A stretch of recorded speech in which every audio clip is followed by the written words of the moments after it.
Welcome to Tamil அக்கோட்டைல்ஸ். என்னடா எடுத்த உடனே மம்பட்டியை பிடிச்சி மண் அள்ளிட்டு இருக்கான் அப்படின்னு பார்க்காதீங்க. நம்ம கிட்ட பார்த்தீங்கன்னா கிட்டத்தட்ட ஒரு 5 மாசத்துக்கு மேலே இந்த ஃப்ரிட்ஜ் பாக்ஸ் சும்மா இருக்கு மக்களே. ஸோ இதில் தான் நம்ம ஒரு சூப்பராக ஒரு பிளான்டட் டேங்க் நேச்சுரலாக செட் பண்ண போகிறோம். ஸோ அதுக்கு உண்டான ஒர்க் தான் மக்களே நடந்துட்டு இருக்கு. ஸோ வீடியோவை ஸ்கிப் பண்ணாமல் எண்டு வரைக்கும் பாருங்க. அப்போ தான் உங்களுக்கு நான் எப்படி எப்படி செட் பண்ணேன், என்னென்ன பண்ணேன் அப்படிங்கிறது கரெக்டாக தெரியும். ஸோ ஃபர்ஸ்ட் பார்த்தீங்கன்னா நம்ம வந்து 2 மூடை ஆத்து மணல் அள்ளியிருக்கோம் மக்களே. ஸோ ஃப்ரிட்ஜ் பாக்ஸ் செட்டப்புக்கு வந்து நம்ம பிளான்டட் டேங்க் செட் பண்ண போகிறோம் அப்படின்னா கண்டிப்பாக சாண்ட் ரொம்ப ரொம்ப முக்கியம்.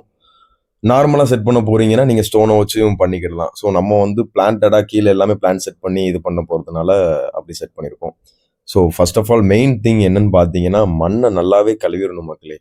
ஸோ மண்ணை எவ்வளோத்துக்குள்ளே வாஷ் பண்ணி நீங்கள் உள்ளே போடுறீங்களோ உங்களுக்கு அழுக்கும் கம்மியாகும், அது போக ஃபிஷ்க்கும் எந்த டிசீஸும் ஸ்ப்ரெட் ஆகாமல் இருக்கும். ஸோ மேக்ஸிமம் ஒரு எவ்வளோ தூரம் க்ளீன் பண்ண முடியுமோ அவ்வளோ தூரம் நல்லா க்ளீன் பண்ணிடுங்க. ஸோ அடுத்தது பார்த்தீங்கன்னா செம்மண்ணும் நம்மளுக்கு தேவைப்படும் மக்களே. ஸோ ஏன்னு பார்த்தீங்கன்னா வெறும் ஆத்து மணலில் வந்து செடி அவ்வளோ வளராது. ஸோ கீழே நம்ம வந்து ஒரு லேயர் வந்து செம்மண் போட்டுட்டு அதுக்கு மேலே தான் நம்ம வந்து ஆத்து மணல் போடுவோம். ஸோ செம்மண் போடும்போது நம்மளுக்கு வந்து பிளான்ட் க்ரோத் அப்படின்னு பார்த்தீங்கன்னா எல்லாமே வேற லெவலில் வளரும் மக்களே. ஏன்னா செம்மண்ணுக்கு தான் வந்து பிளான்ட்ஸ் எல்லாமே வந்து க்ரோத் சூப்பராக இருக்கும் மக்களே. ஸோ நம்ம ஃப்ரிட்ஜ் பாக்ஸ் செட்டப் பண்ண போகிறோம் அப்படின்னாலே ஃபஸ்ட்டே வந்து நம்ம பிளான்டட் டேங்க் அப்படின்னு ஷூட் பண்ணிட்டாலே ஃபஸ்ட்டு செம்மனை வந்து அடியில் வந்து ஃபுல்லும் செட் பண்ணி போட்டுக்கோங்க. ஸோ நம்ம வந்து கிட்டத்தட்ட பார்த்தீங்க அப்படின்னீங்கன்னா ஒரு 5, 6, 7 மூட்டைக்கு மேலே செம்மண் அள்ளி வந்து உள்ளே போட்டிருக்கோம் மக்களே. இதை வந்து நம்ம ஒரு ஸ்லோப் மாதிரி ரெடி பண்ண போகிறோம். அது எப்படின்னு நீங்கள் வீடியோ ஸ்கிப் பண்ணாமல் எண்டு வரைக்கும் பார்த்தா தான் தெரியும். ஸோ இதுதான் மக்களே அந்த ஸ்லோப். நீங்கள் பார்த்தீங்கனாலே தெரியும், மேலே தள்ளி ஏற்றி வச்சுருக்கேன். அதில் 2 கல் ஏன் வச்சுருக்கேன் அப்படிங்கிறத அடுத்தது கிளிப்பில் நீங்கள் பார்க்கும்போது உங்களுக்கு கரெக்டாகவே தெரியும். ஸோ இப்போ இந்த ப்ராசஸ் முடிஞ்சாச்சு. சைடில் பார்த்தீங்க அப்படின்னீங்கன்னா நம்ம அழகாக மண்ணெல்லாம் கழுவி சூப்பராக வேறு லெவலில் செட் பண்ணி வச்சுருந்தோம். ஸோ நம்ம எடுத்து அந்த மண்ணையும் இப்போ உள்ளே போட்டுடலாம் கொஞ்சம் கொஞ்சமாக. ஸோ மண்ணு நீங்கள் பொறுத்தளவுக்கும் நல்லா கழுவணும் மக்களே. செம்மண்ணை கழுவ வேண்டாம். செம்மண்ணை நீங்கள் டேரெக்டாக போட்டலாம். நீங்கள் செம்மண்ணை எவ்வளோ கழுவுனாலும் அதில் வந்து கண்டிப்பாக அழுக்கு இருக்க தான் செய்யும். அது போக அது செம்மண் கலங்க தான் செய்யும். செம்மண்ணை நம்ம கீழே போட்டுட்டு ஆற்று மணலை மேலே வந்து கோட்டிங் மாதிரி நீட்டாக க்ளீன் பண்ணி ஃபுல்லுத்துமே நம்ம ஒரு ஸ்லோப் மாதிரி ரெடி பண்ண போகிறோம் மக்களே. கீழே ஃபுல்லும் ஃபிஷ்ஷு, அதில் மேலே அந்த ஸ்லோப்பில் வந்து ஃபுல்லும் நம்ம வந்து பிளான்ட் செட் பண்ணி அந்த பிளான்ட்லேயே மொத்தமாக உள்ளே வந்து சூப்பராக க்ரோத் ஆகிற மாதிரி எல்லாரும் செடியை வெளியே தான் வச்சுருப்பாங்க. நம்ம உள்ளே வந்து செட் பண்ணி அதுலேயே எல்லாம் போட்டு பக்காவாக ரெடி பண்ணுற மாதிரி இப்போ செட் பண்ணிகிட்ருக்கோம் மக்களே. ஸோ கொஞ்சம் கொஞ்சமாக பார்த்தீங்கன்னா அவ்வளோ சாண்டையும் போட்டுட்ருக்கோம். இதோட ப்ராசஸே பார்த்தீங்கன்னா கிட்டத்தட்ட ஒரு 2 மணி நேரம் கிட்ட ஆகிட்டு மக்களே. நான் சுருக்கி உங்களுக்கு வந்து ஒரு சின்ன வீடியோவாக காமிச்சிட்ருக்கேன் மக்களே. ஸோ பார்த்தீங்கன்னா நம்ம சாண்டை எல்லாமே கொஞ்சம் கொஞ்சமாக அப்படி போட ஆரம்பிச்சாச்சு.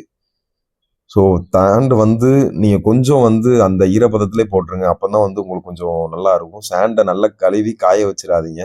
ஸோ இந்த ஈரப்பதத்திலே போடும்போது உங்களுக்கு நல்லா ஸ்டிப்பாகவே அதில் பிடிச்சிரும் மக்களே. ஸோ கீழே வந்து செம்மண் கோட்டிங் போட்டிருக்கோம். மேலே வந்து பார்த்தீங்கன்னா ஃபுல் அண்ட் ஃபுல் வந்து ஆற்று மணலை வச்சு இது பண்ணியிருக்கோம். அந்த லேயர் மேலே ஏன் நான் ஏற்றி விட்ருக்கேன் அப்படின்னா அந்த இடத்துல தான் மக்களே நம்ம சுற்றி பிளான்ஸ் எல்லாமே பக்காவாக செட் பண்ணி போகிறோம். இந்த சைடில் ஃபிஷ் வர மாதிரி இருக்கும், அதிலிருந்து மேலே பிளான்ட்ஸு. ஸோ இதிலேருந்து இந்த ஸ்லோப்பில் அந்த ஃபிஷ் ஏறும்போது பார்க்குறதுக்கு சீரியஸாகவே வேறு லெவலில் இருக்கும். ஸோ அதை நம்ம அடுத்தது கம்மிங் வீடியோவில் நம்ம கொஞ்சம் கொஞ்சமாக செட் பண்ண நம்ம அப்லோட் பண்ணுறேன். ஸோ இதில் நிறைய டிங்கரிங் வேலை பார்த்துருக்கேன். இதுதான் மக்களே ஒரு மெயினான ஒரு கான்செப்ட். ஸோ இதை நான் ஏன் அப்படி செட் பண்ணுறேன் அப்படின்னா மேலே இருந்து ஸ்லோப்பில் வந்து கீழே மண் இறங்கிடக்கூடாது. ஏன்னா மேலே நம்ம ஒரு ஸ்லோப்பாக வச்சுருக்கோம். ஸோ அதில் நம்ம வந்து ஒரு 2, 3 செடி நம்மகிட்ட இருக்கிற இப்போதைக்கு வாட்டர் பிளான்ட்டை ஒரு 2, 3 செடியை நம்ம அதில் பிளான் பண்ண போகிறோம் மக்களே. ஸோ உங்களுக்கு இப்போவுமே ஒரு ஐடியா கிடச்சிருக்கும். ஸோ எதுக்கு நான் வந்து இந்த ஸ்லோப் வச்சுருக்கேன் அப்படிங்கிறது. இந்த ஸ்லோப்பில் தான் மக்களே நம்ம வச்சுருக்க அவ்வளோ செடியும் க்ரோத் வேறு லெவலில் வளரப்போகுது. இந்த சைடில் பார்த்தீங்கன்னா ஃபுல் ஃபிஷ். ஸோ அந்த ஃபிஷ் வந்து இங்கே வந்து அங்கே வருதுனாலும் குட்டி போடுறதுனாலும் முட்டை வைக்கிறதுனாலும் அழகாக வந்து இந்த செடியில் வந்து க்ரோத் உடனே வச்சுது அப்படின்னா சீரியஸாக அதுக்கு வந்து ஒரு நேச்சுரலான ஒரு ஃப்ரிட்ஜ் பாக்ஸ் செட்டப் வந்து நம்மளுக்கு ஒரு நேச்சுரலாக அதுக்கு வந்து நம்ம ரெடி பண்ணி கொடுத்துருக்கோம் மக்களே. நம்ம கிட்ட இப்போதைக்கு இந்த 2 பிளான்ட் தான் இருக்குது. ஸோ நம்ம அடுத்தது வீடியோவில் நம்ம வந்து வேற லெவல்ல கீழே எல்லாமே வந்து செட் பண்ணி இது பண்ணலாம். ஃபர்ஸ்ட் ஸ்டார்டிங்ல அப்படிங்கிறதுனால நான் பிகினர்ஸ் அப்படிங்கிறதுனால இப்போதைக்கு நான் வந்து இந்த 2 பிளான்ட்டே தான் சூஸ் பண்ணி வச்சிருக்கேன் மக்களே. ஏன்னா இந்த 2 பிளான்ட் வந்து growth-ம் வந்து சீரியஸா வேற லெவல்ல இருக்கும் மக்களே. ஸோ இதுதான் மக்களே நம்ம ஃபைனல் லுக். ஸோ இது மட்டும் இல்லை, இதுக்கப்புறம் தான் ஒரு பெரிய ஹைலைட்டே இருக்கு. இதுல நீங்க தப்பு பண்ணீங்கன்னா இவ்வளவு நேரம் நீங்க பண்ண டேங்க், ஃப்ரிட்ஜ் பாக்ஸ் செட்டப்பே எல்லாமே ஒஸ்ட் மக்களே. ஸோ நீங்க தண்ணி விடும்போது கண்டிப்பா கண்டிப்பா நீங்க வந்து ஒரு பிளாஸ்டிக் கவரை, பெரிய கவரை வச்சுட்டு மேலே விடுங்க. சும்மா நீங்க தண்ணியை விட்டுட்டீங்க அப்படின்னீங்கன்னா வச்ச மண் அவலம் கலைஞ்சி மேலே வந்துடும் செம்மண். ஸோ அதனால பொறுமையா நிதானமா எடுத்து கொண்டு போய் அந்த நீங்க வச்சிருக்க அந்த கவருக்கு மேல பொறுமையா வச்சிருங்க. ஸோ அப்பந்தான் கொஞ்சம் கொஞ்சமா அது நிரம்பி வரும்போது தண்ணி வந்து கலங்கமே இல்லாம சூப்பரா வரும். இது மட்டும் இல்ல, நீங்க மண்ணையும் சீரியஸா நல்லா கழுவி இருக்கணும். மண்ணை கழுவாம விட்டாலுமே நீங்க வெறும் தண்ணியை நினைச்சிருந்தீங்கன்னா அழுக்காயிருங்க. பாருங்க மக்களே, நம்ம தண்ணியை கிட்டத்தட்ட டேங்க் ஃப்ரிட்ஜ் பாக்ஸ் நம்ம ஃபில் பண்ணியிருக்கோம். இங்க பாருங்க, தண்ணியில வந்து எந்த கலக்கமோ எதுவுமே இல்லை. ஸோ இதுக்கு முக்கியமான ரீசன் என்னன்னு பார்த்தீங்கன்னா அந்த பிளாஸ்டிக் இதுதான் மக்களே.